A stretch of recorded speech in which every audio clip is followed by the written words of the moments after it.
Hello students, welcome to my YouTube channel edu science classes. और आज हम शुरू करने जा रहे हैं की फीचर्स ऑफ कॉन्स्टिट्यूशन। पिछले वीडियो में तुम लोगों को पता है हमने डिस्कस कर लिया था फॉर्मेशन ऑफ इंडियन कॉन्स्टिट्यूशन, और जिसने नहीं देखा है वो एक बार जाके देख सकता है। आज हम एक न्यू टॉपिक शुरू कर रहे हैं और वो है क्या, की फीचर्स ऑफ कॉन्स्टिट्यूशन। ठीक है, की फीचर्स ऑफ कॉन्स्टिट्यूशन। और आज हम इसके दो ही की फीचर्स को मतलब समझने की कोशिश करेंगे। बाकी की फीचर्स हम अगले वाले वीडियो में डिस्कस करेंगे। तो कौन सा एक पहला है कि फेडरलिज्म, पहला की फीचर है फेडरलिज्म, और दूसरा है पार्लियामेंट्री फॉर्म ऑफ गवर्नमेंट। ठीक है, ये दो की फीचर्स को समझने की कोशिश करेंगे, पार्लियामेंट्री फॉर्म ऑफ गवर्नमेंट। ठीक है, ये दो मेन की फीचर्स हैं अभी इस वीडियो के लिए जो कि हम समझने की कोशिश करेंगे, बाकी अगले वाले वीडियो में देखेंगे। तो शुरुआत करते हैं हम। तो फेडरलिज्म क्या है? देखो भाई, फेडरलिज्म है, एक तरीके से कहें कि फेडरलिज्म एक ऐसी फॉर्म ऑफ गवर्नमेंट हो जाती है, एक ऐसा सिस्टम ऑफ गवर्नमेंट हो जाता है जिसमें दो या दो से ज़्यादा लेवल ऑफ गवर्नमेंट होती है। ठीक है, कैसे इसको समझो। देखो, एक ऐसा सिस्टम जिसमें दो से ज़्यादा लेवल ऑफ गवर्नमेंट हो, टू और more than two level of government, दो या दो से ज़्यादा लेवल ऑफ गवर्नमेंट। अब जैसे इंडिया में अगर हम बात करें तो इंडिया में सबसे पे जो सेंटर में जो गवर्नमेंट रहती है उसको क्या कहते हैं? Central government. ठीक है, तो ये तो एक लेवल ऑफ गवर्नमेंट हो गया, सेंट्रल गवर्नमेंट। दूसरा है स्टेट गवर्नमेंट, है ना, जो स्टेट लेवल पे काम करती है वो स्टेट गवर्नमेंट हो गई। और तीसरी गवर्नमेंट कौन सी है? दिस इज़ लोकल गवर्नमेंट, यानी कि जो लोकल गवर्नमेंट होती है वो लोकल लेवल पे काम करती है। जैसे हमारे गांव वगैरह में जैसे पंचायत वगैरह जो होती है, जहाँ पे प्रधान होते हैं, सरपंच होते हैं, तो वो क्या, वो लोकल लेवल ऑफ गवर्नमेंट हो गई। तो फेडरलिज्म क्या है? फेडरलिज्म एक ऐसा सिस्टम ऑफ गवर्नमेंट है जिसके अंदर दो या दो से ज़्यादा लेवल ऑफ गवर्नमेंट होते हैं। इसमें कौन से इंडिया के एग्जाम्पल में हमने देख लिया हमारे कॉन्स्टिट्यूशन में। एक तो सेंट्रल गवर्नमेंट है जो सबसे ऊपर है, उसके नीचे क्या है? स्टेट गवर्नमेंट है। ठीक है, और सबसे नीचे क्या है? लोकल गवर्नमेंट है। अच्छा, अब सवाल ये बनता है कि ये तीन लेवल ऑफ गवर्नमेंट तो हैं, जिसमें सबसे ऊपर सेंटर, बीच में स्टेट और सबसे नीचे लोकल, तो इनकी ज़रूरत क्या है? ये तीन लेवल ऑफ गवर्नमेंट की हमारी कंट्री में ज़रूरत क्या है? ऐसा नहीं हो सकता कि सेंट्रल वाली जो गवर्नमेंट है, जो हमारी मोदी गवर्नमेंट है आज के टाइम पर, वो पूरे इंडिया को क्यों नहीं रन कर सकती? स्टेट में क्या ज़रूरत है? ज़रूरत क्या थी स्टेट गवर्नमेंट की रखने की? भाई ऐसा भी तो हो सकता था कि जो हमारी सेंट्रल गवर्नमेंट है वो पूरी कंट्री को रन कर लेती। ऐसी क्या ज़रूरत पड़ गई? देखो, इसको एक एग्जांपल से समझते हैं। कौन सा एग्जांपल? सबसे बढ़िया अपना एग्जांपल है क्या? स्कूल का, जो कि आजकल बंद चल रहे हैं। देखो स्कूल का कैसे? देखो, स्कूल समझ लो एक कंट्री है। स्कूल क्या है? सपोज करो ये कंट्री है, और इसके अंदर भी तीन लेवल ऑफ गवर्नमेंट है। सबसे ऊपर कौन सा होता है बताओ? प्रिंसिपल। तो ये तो अपनी सेंट्रल गवर्नमेंट का काम करेगी। प्रिंसिपल क्या है? अपनी सेंट्रल गवर्नमेंट का काम करेगी। और दूसरे पे आ जाते हैं कौन? टीचर्स। ये तुम्हारी किसका काम करेंगी? ये स्टेट गवर्नमेंट का काम करेंगी। और सबसे नीचे आ जाते हैं अपने लोकल गवर्नमेंट, जो कि कौन होते हैं? मॉनिटर्स। अब एक बात बताओ, मैंने क्या कहा कि हमारी तीन लेवल ऑफ गवर्नमेंट हैं अपनी कंट्री में। फेडरलिज्म का मतलब ही यही है कि जहाँ पे दो या दो से ज़्यादा लेवल ऑफ गवर्नमेंट हो। तो भाई अपने यहाँ कितनी है? दो तो नहीं है, तीन है, दो से ज़्यादा है। या तो दो हो तो भी फेडरलिज्म कहलाता है वो। अगर दो गवर्नमेंट होती सेंट्रल और स्टेट तो भी हम फेडरलिज्म ही कहते हैं उसको। दो से ज़्यादा है तो और अच्छी बात है, वो भी फेडरलिज्म का ही पार्ट है। एक होती तो हम उसे फेडरलिज्म नहीं कहते, क्योंकि फेडरलिज्म क्या कहता है? फेडरलिज्म इज अ टू और more than two level of a government. ठीक है, अब देखो, मैंने सवाल पूछा तुमसे कि भाई सेंट्रल गवर्नमेंट अकेले अगर हो तो क्या ज़रूरत है स्टेट और लोकल की? तो अब मैंने क्या बोला, मैं एग्जाम्पल से समझेंगे। अब जैसे कि प्रिंसिपल है, ऐसा मैंने बता दिया स्कूल कंट्री है और प्रिंसिपल हमारी सेंट्रल गवर्नमेंट है। अब सोचो टीचर और मॉनिटर को हटा दें तो क्या प्रिंसिपल अकेले स्कूल को रन कर लेगी या कर लेगा? है ना, जो भी होगा मेल फीमेल। तो बताओ प्रिंसिपल के अकेले के बस की है कि स्कूल चला ले? भाई वो कितनी क्लास ले लेगा, कितने पीरियड ले लेगा, कौन सी क्लास में चले जाएगा? इस क्लास में घुसेगा तब तक तुम उधर शोर करने लगोगे, है ना। तुम्हें तो बस मजे से मतलब है और कोई मतलब है नहीं। अब एक बात बताओ, प्रिंसिपल क्या करेगा? प्रिंसिपल तो भाई बाहर अपनी ऑफिस में मैनेज ही तो कर सकता है। वहाँ पेरेंट्स आ रहे हैं या फिर और कुछ प्रॉब्लम्स आ रही हैं तो बड़े लेवल पे, पूरे स्कूल लेवल पे जो काम करेगा वो प्रिंसिपल करेगा। इसी वजह से सेंट्रल गवर्नमेंट भी क्या होती है? पूरे सेंट्रल लेवल पे काम करती है। ठीक है, वो हर स्टेट में जाके उसकी पॉसिबिलिटी नहीं है कि मोदी जी हर स्टेट में जाके एक एक स्टेट का हालचाल पूछें और फिर काम करें, फिर सेंटर में कौन काम करेगा, समझ रहे हो। तो हमारी कंट्री इतनी बड़ी है कि एक गवर्नमेंट के बस की बात नहीं है। जैसे कि स्कूल की बात की हमने, प्रिंसिपल के अकेले की बस की बात नहीं है कि स्कूल को रन कर ले, इसी वजह से उनको क्या चाहिए, दूसरी लेवल ऑफ गवर्नमेंट भी चाहिए, क्या, टीचर्स। अब भाई टीचर्स का क्या काम है, टीचर्स तुम्हें पता है, टीचर्स क्लास लेंगे, क्लासरूम मैनेज करेंगे, तुम लोगों को मैनेज करेंगे, है ना। अब एक बात बताओ, अगर टीचर मॉनिटर्स को अपॉइंट ना करें तो मैनेज हो पाएगा क्या, तब भी दिक्कत आएगी। भाई टीचर तो पढ़ाएगा और चला जाएगा, उस बीच में जब तक नया टीचर, दूसरा टीचर रहा नहीं जाएगा पीरियड, तब तक तुमने पता चला किसी का सर फोड़ दिया है, किसी को गिरा गिरा के मार रहे हो क्लास में, तो कौन मैनेज करेगा। उसके लिए हमने क्या रखी, लोकल गवर्नमेंट, कौन, मॉनिटर्स। तो तब तक मॉनिटर्स देखेंगे कि कोई हरकत करेगा तो भाई बोर्ड पे नाम लिखेगा, तब टीचर आके उसको पनिशमेंट देगा। ऐसे ही क्या है, स्टेट गवर्नमेंट, सेंट्रल गवर्नमेंट हो गई, सेंट्रल गवर्नमेंट भाई कंट्री लेवल पे तो काम कर लेगी, ठीक है, सेंट्रल लेवल पे, लेकिन स्टेट में, हर स्टेट में जाके उसकी बस की बात नहीं है कि हर स्टेट को जाके अलग अलग जाके वो देखे वहाँ क्या समस्याएं हैं। हर स्टेट की समस्याएं अलग अलग हैं, हर स्टेट की समस्याओं को वहाँ पर जाके उसको सॉल्व करना एक अलग बात हो जाती है, तो वहाँ पे स्टेट गवर्नमेंट काम करेगी। और स्टेट गवर्नमेंट की भी बस की बात नहीं है कि वो हर एक गाँव में जाकर उसके जितने भी एमएलए हैं वो वर्क करें, तो वहाँ पर क्या होगा, एमएलए नहीं जाएंगे, वहाँ पर जो वहाँ का सरपंच होगा, प्रधान होगा, उसको ज़्यादा बेहतर पता होगा कि गाँव के लिए क्या ज़रूरत है।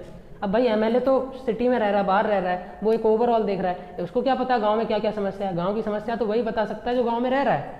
तो वो गांव में कौन रह रहा है, भाई लोकल गवर्नमेंट का सरपंच या प्रधान, ठीक है। तो वो सरपंच और प्रधान लोकल लेवल पे काम करेगा वहाँ के लोकल गवर्नमेंट के लिए, लोकल लोगों के लिए। That's why country like India, a big country like India needs 2 और more then 2 level of government. इसी कारण से भारत जैसे देश में एक गवर्नमेंट नहीं, 2 गवर्नमेंट नहीं, 3 गवर्नमेंट होती हैं, स्टेट, सेंटर और लोकल, और जिसके बिना कंट्री को रन करना पॉसिबल नहीं है। तो मेरे ख्याल से इतना समझ आ गया होगा कि भाई फेडरलिज्म होता क्या है। तो फेडरलिज्म तुम्हें पता है क्या होता है, और फेडरलिज्म में ये 3 लेवल ऑफ जो गवर्नमेंट है उनकी ज़रूरत क्या है, एक गवर्नमेंट क्यों नहीं ये काम कर सकती है। तो इतनी बात क्लियर हो गई होगी। अब जो है, अब सवाल ये आता है कि जो सेंट्रल गवर्नमेंट है, ठीक है, सेंट्रल गवर्नमेंट किसके ऊपर लॉ बनाएगी, स्टेट गवर्नमेंट किसके ऊपर लॉ बनाएगी और लोकल गवर्नमेंट किसके ऊपर लॉ बनाएगी। देखो सेंट्रल गवर्नमेंट लॉ बनाएगी जो बड़े बड़े मुद्दे हैं, जैसे रेलवे हो गया, रेलवे के भाई पूरा और through out the country run करती है, किसी एक स्टेट में नहीं। तो रेलवे के ऊपर जो है कौन लॉ बनाएगा, रेलवे के ऊपर लॉ बनाएगा सेंट्रल गवर्नमेंट। ऐसे ही डिफेंस हो गया, डिफेंस किसके अंदर आता है, डिफेंस के ऊपर भी लॉ बनाने वाला है कौन, सेंट्रल गवर्नमेंट। डिफेंस मतलब आर्मी, है ना, इन सब के ऊपर बनाने वाली है सेंट्रल गवर्नमेंट लॉ, ठीक है। अब ये डिसाइड कैसे पता, ये कैसे पता चलता है कि कौन सी चीज़ पर कौन लॉ बनाएगा। इसके लिए अपनी कंट्री में 3 लिस्ट हैं, 3 लिस्ट है, कौन सी, एक है यूनियन लिस्ट, क्या है, यूनियन लिस्ट। इसके अंदर कुछ 98 सब्जेक्ट्स हैं, लगभग 98 सब्जेक्ट हैं। उन 98 सब्जेक्ट्स पर सेंट्रल गवर्नमेंट लॉ बनाएगी, यानी कि सेंट्रल गवर्नमेंट किन पर लॉ बनाएगी, जो यूनियन लिस्ट के अंदर सब्जेक्ट आएंगे। यूनियन लिस्ट के अंदर रेलवे आता है, डिफेंस आता है, इसी तरीके से और सारे लगभग 95 या 96 सब्जेक्ट्स आते हैं जो कि यूनियन लिस्ट में है, और उनके ऊपर कौन बनाता है लॉ, सेंट्रल गवर्नमेंट।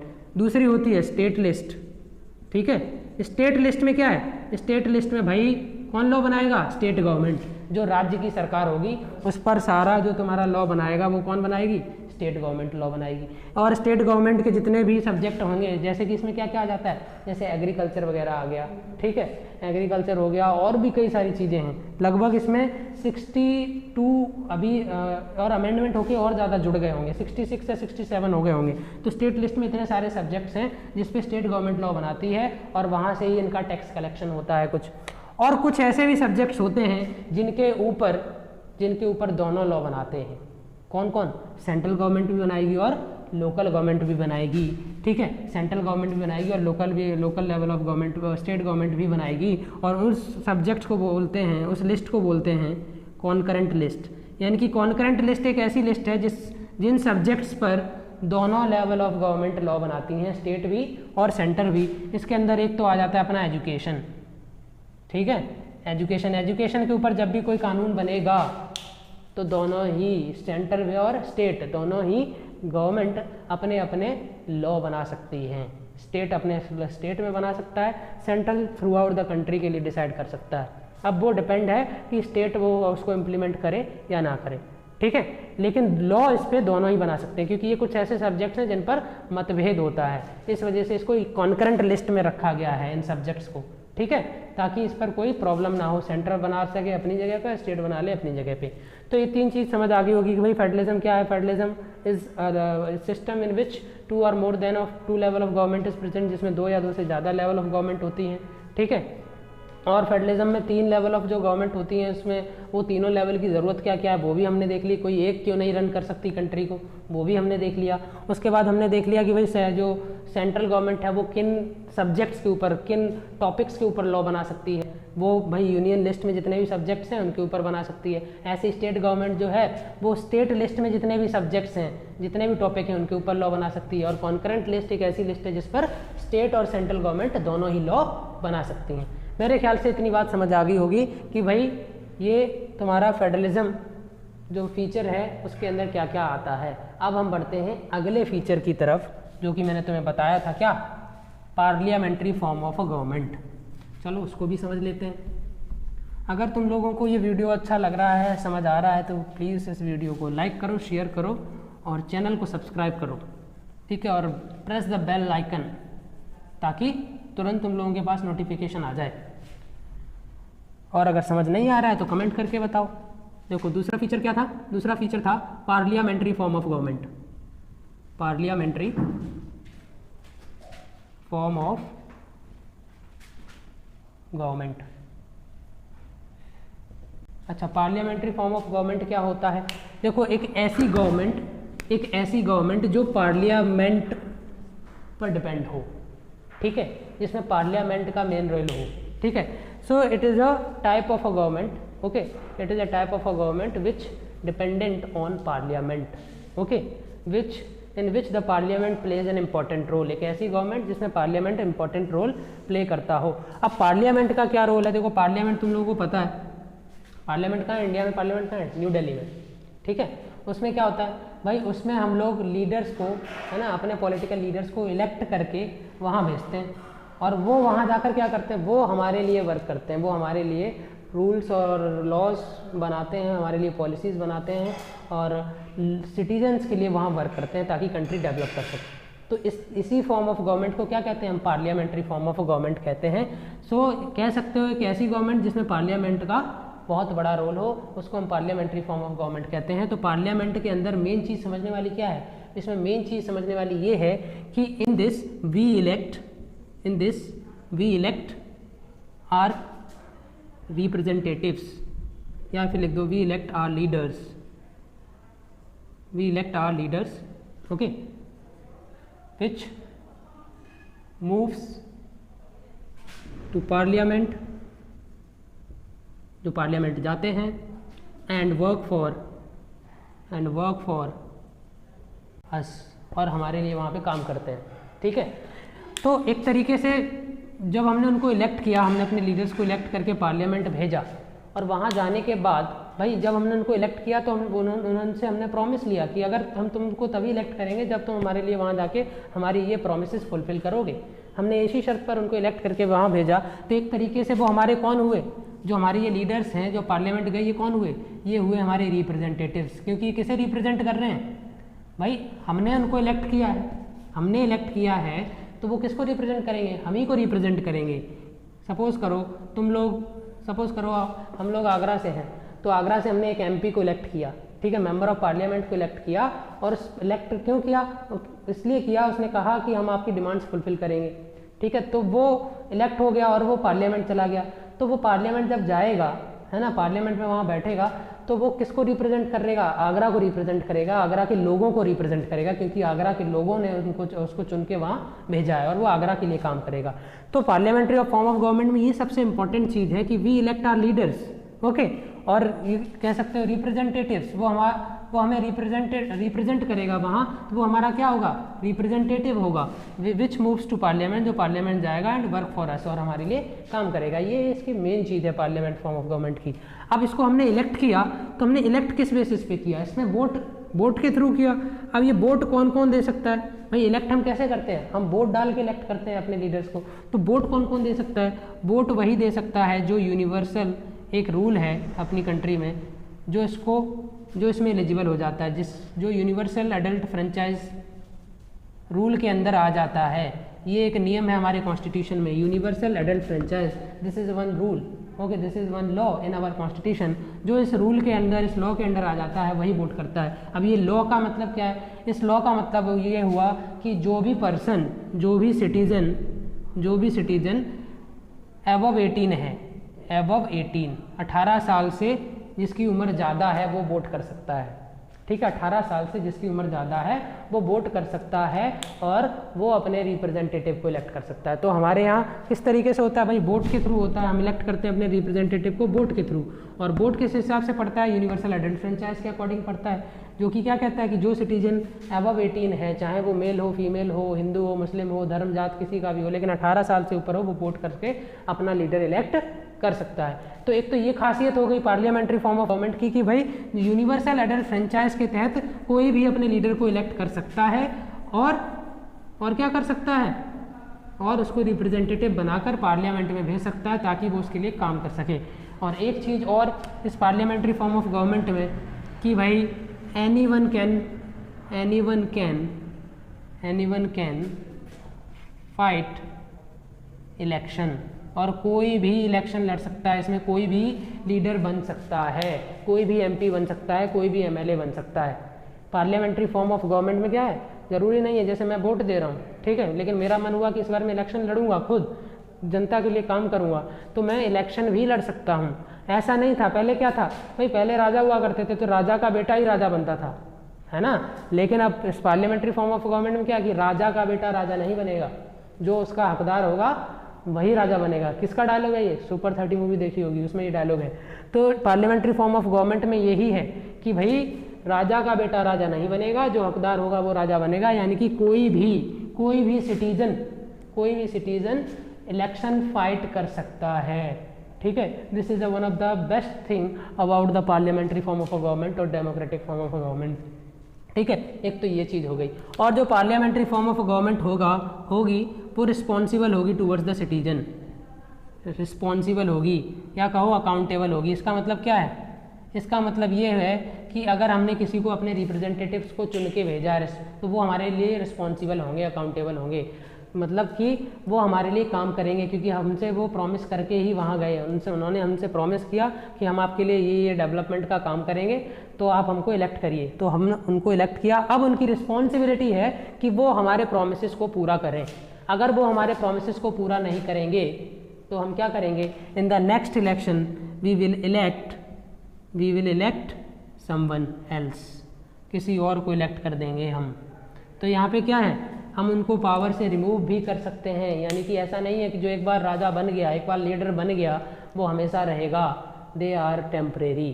तो ये भी कॉन्स्टिट्यूशन में एक नियम है पार्लियामेंट्री फॉर्म ऑफ गवर्नमेंट की। एक अच्छी बात है कि इसमें क्या है, जो रिप्रेजेंटेटिव हैं वो हमारे एक फिक्स टाइम पीरियड के लिए हैं। हमने उनको चुना है और बोला है कि तुम्हारे पास 5 साल हैं, इन 5 साल में जितना काम हमारे लिए कर सकते हो करो, अगर नहीं करोगे तो अगर इन 5 साल के बाद हम आपको बता देंगे। Means we will elect someone else जो हमारे लिए काम करेगा। So this is the you can say very good thing about the democratic form of government, है ना। और इसी के अंदर ये पार्लियामेंट्री फॉर्म ऑफ गवर्नमेंट आती है। ये एक बहुत अच्छी चीज़ है। तो ये हमने 2 फीचर्स देख लिए। क्या क्या? एक तो हमने फेडरलिज्म देख लिया और दूसरा हमने क्या देख लिया? पार्लियामेंट्री फॉर्म ऑफ गवर्नमेंट देख लिया। ठीक है, पार्लियामेंट्री फॉर्म ऑफ गवर्नमेंट में तुमने देखा सबसे इंपॉर्टेंट चीज़ क्या है? सबसे इंपॉर्टेंट चीज़ ये है कि इसमें पार्लियामेंट का बहुत बड़ा रोल है। यानी कि पार्लियामेंट का कैसे रोल है? क्योंकि इसमें हम अपने रिप्रेजेंटेटिव्स को चुन के पार्लियामेंट भेजते हैं और वो पार्लियामेंट में हमारे लिए काम करते हैं। इसीलिए पार्लियामेंट्री फॉर्म ऑफ गवर्नमेंट है। और वो अगर हमारे लिए काम नहीं करते हैं तो after the next 5 years we will elect someone else, हम किसी और को इलेक्ट कर सकते हैं। और क्या कर सकते हैं इसमें? एनीवन कैन फॉट इलेक्शन, कोई भी इलेक्शन लड़ सकता है। और वोट देने का क्या तरीका है? इसमें वोट देने का तरीका है यूनिवर्सल एडल्ट फ्रेंचाइज, है ना। यूनिवर्सल एडल्ट फ्रेंचाइज यानी कि जो भी लोग 18 साल से ऊपर हैं, चाहे वो किसी भी धर्म और जाति के हों, मेल हो, फीमेल हो, मैन हो, वुमेन हो, वो क्या कर सकते हैं? वोट दे सकते हैं। ठीक है, तो मेरे ख्याल से तुम लोगों को ये वीडियो समझ आया होगा। और अगर समझ नहीं आया है तो कमेंट करके बताओ, और वीडियो अच्छा लगा है तो वीडियो को लाइक करो और शेयर करो, चैनल को सब्सक्राइब करो and press the bell icon button also, so that you can get the next update very soon. Okay, now we will meet in the next video.